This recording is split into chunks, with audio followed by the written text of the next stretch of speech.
Provando a boa palavra e aprovando. Temos para hoje a mensagem de Hebreus, capítulo 6, versos 4 a 5, explicadinha pelo próprio Paulo em todo o contexto da Bíblia e no próprio livro de Hebreus. Ora, para aqueles que uma vez foram iluminados, provaram o dom celestial, tornaram-se participantes do Espírito Santo, experimentaram a bondade da palavra de Deus e os poderes da era que há de vir, e caíram, é impossível que sejam reconduzidos ao arrependimento, pois para si mesmos estão crucificando de novo o Filho de Deus, sujeitando a desonra pública.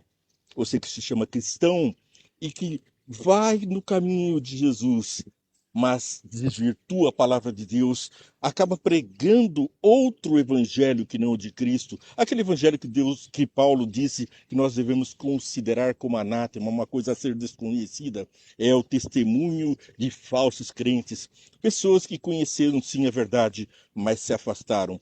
A mensagem, portanto, é de advertência e de sobrelevação nossa, minha e sua, com uma grande esperança pelo próprio Cristo como nosso sumo sacerdote e intercessor.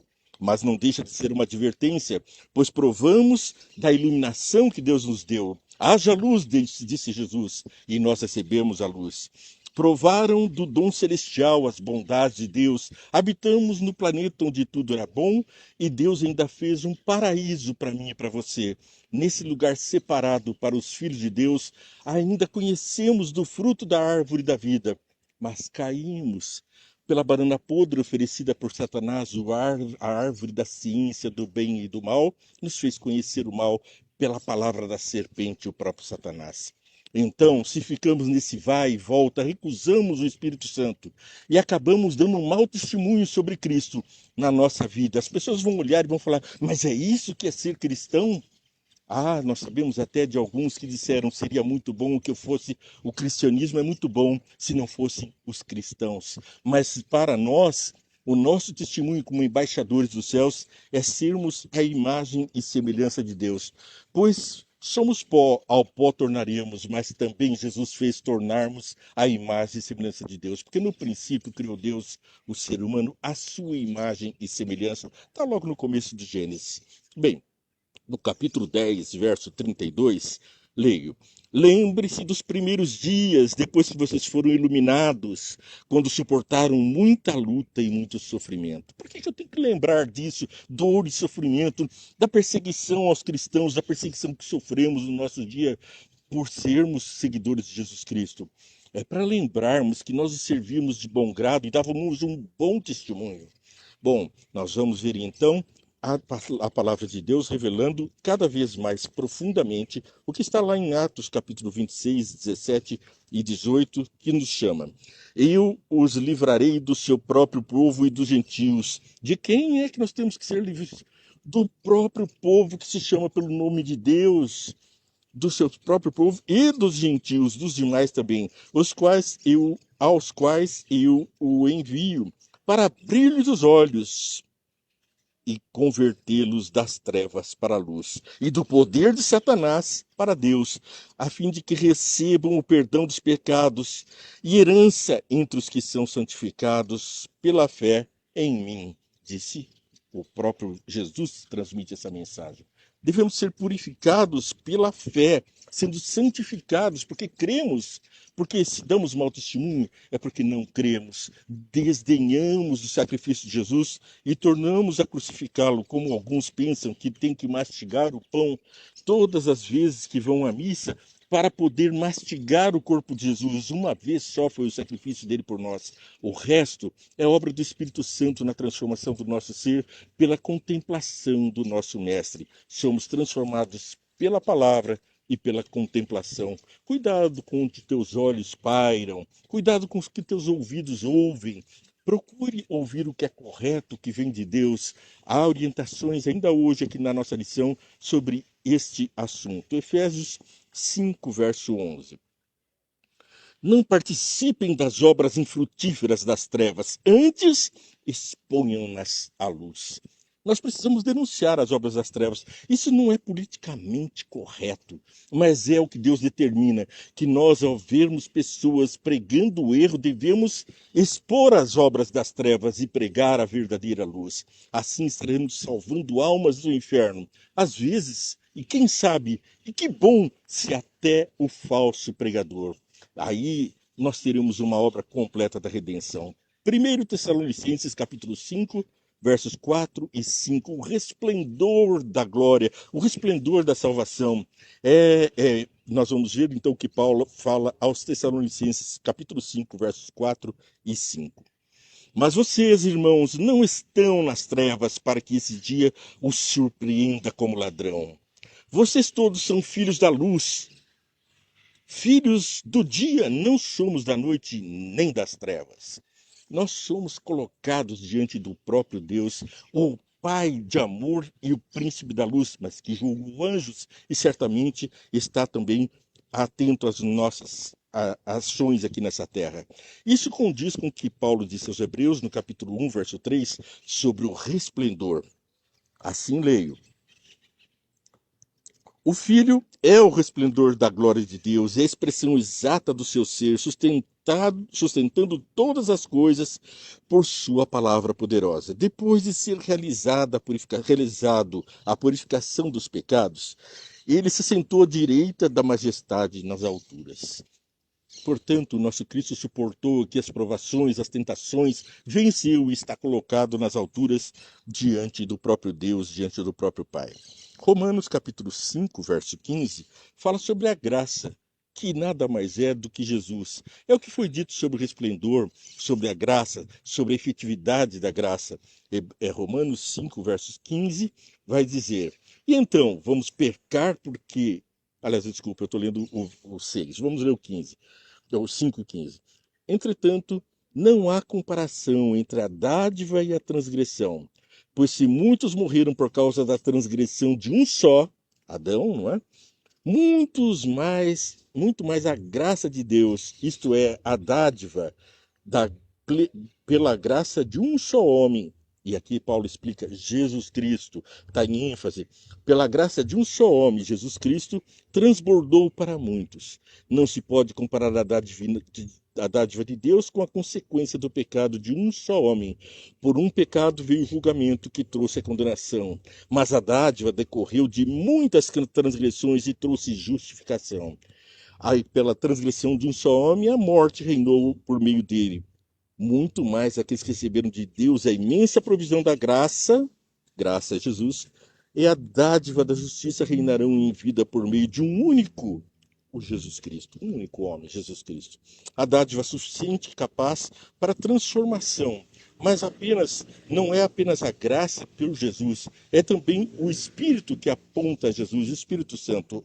Atos 2, verso 38.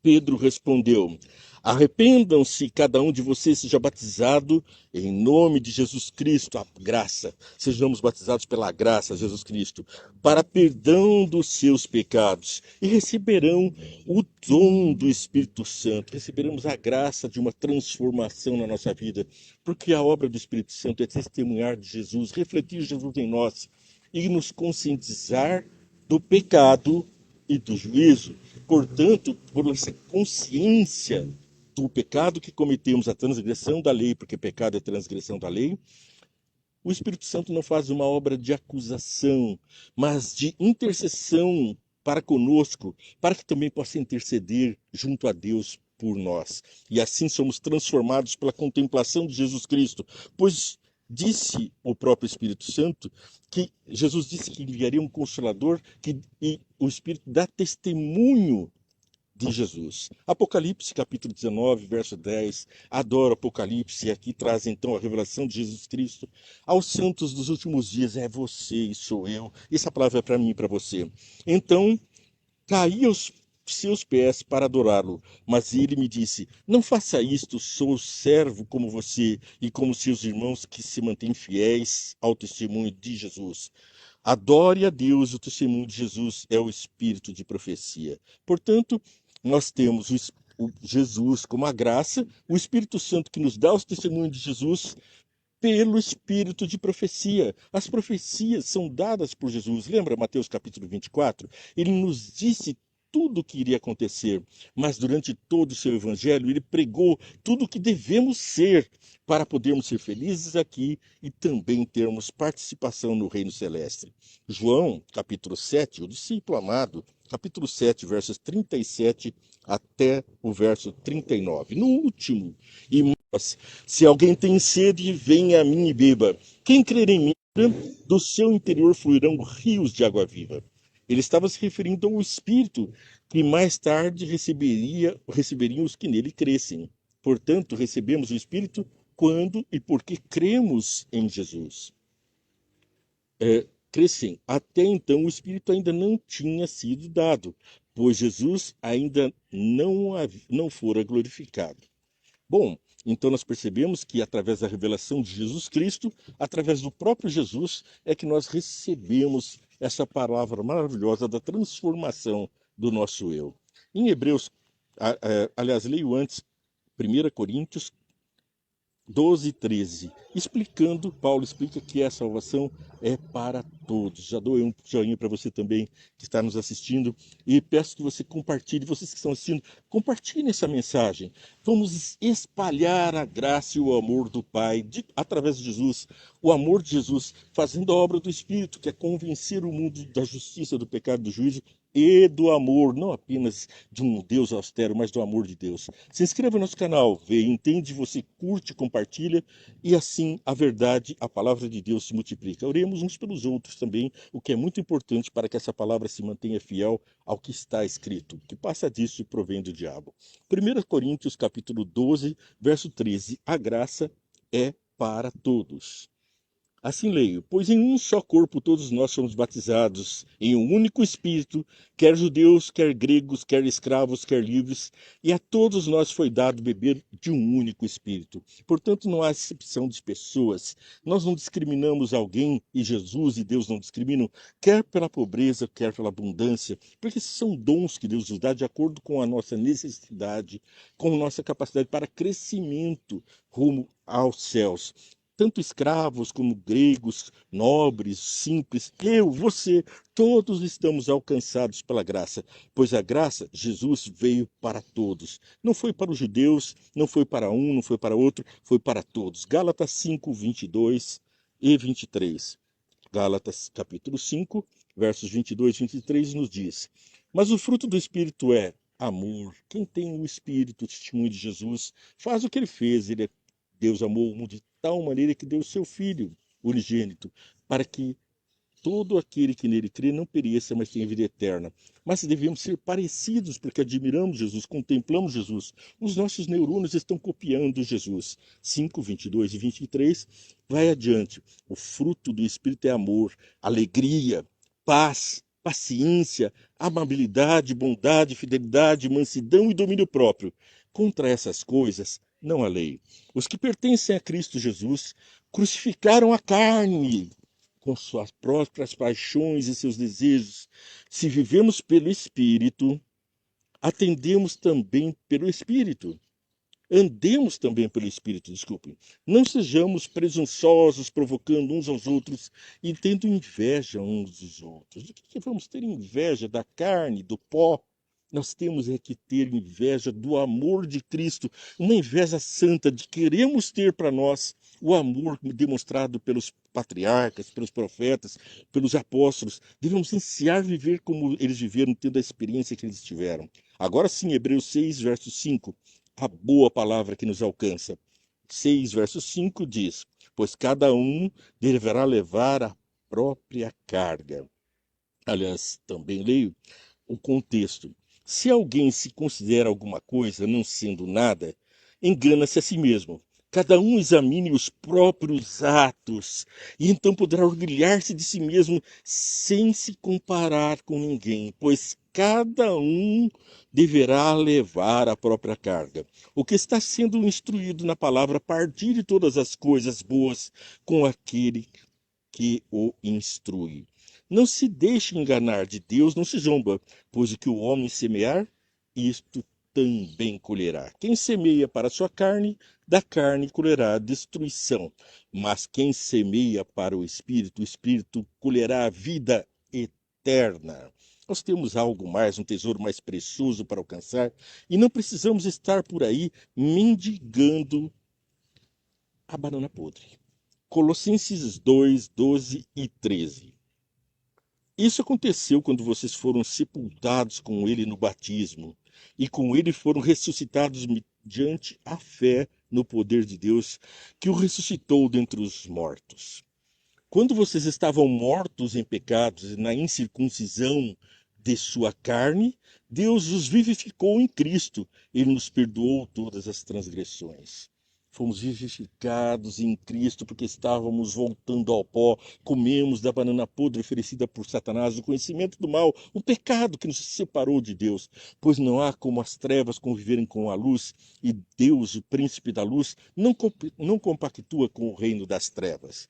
Foram expulsos dos céus os anjos das trevas. João capítulo 5, versos 28 e 29. Aqui nós temos essa mensagem também importante que nos vivifica. Não fiquem admirados com isto, pois está chegando a hora em que todos os que estiverem nos seus túmulos ouvirão a sua voz. E temos também o verso 29. Antes, porém, vou ler o verso 24. Eu lhes asseguro, quem ouve a minha palavra e crê naquele que me enviou, tem a vida eterna e não será condenado, mas já passou da morte para a vida. E no verso 29, e saíram os que fizeram o bem ressuscitarão para a vida, e os que fizerem o mal ressuscitarão para serem condenados.